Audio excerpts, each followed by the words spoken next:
Hello guys, good morning. Good morning po kay Marga guys no. So karon update ko sa inyo guys sa to say kay ang atong mama pig so atong first EI niya wala siya naduktan or wala siya nabuntis guys. So after 50 days nag-reheat siya guys.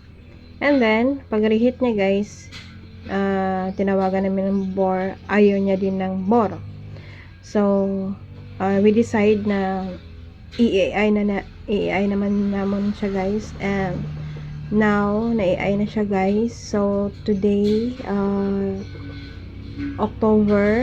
this October 6 is mag 1 month na siya guys sa second AI niya guys no.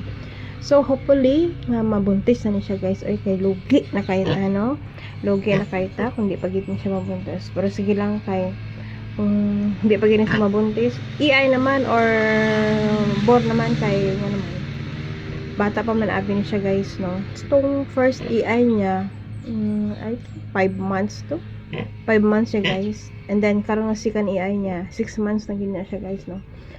So hopefully mabuntis na siya guys kay para may biik na tayo guys no. So, amo na akong that's all my update to my mama pig nga si Marga guys.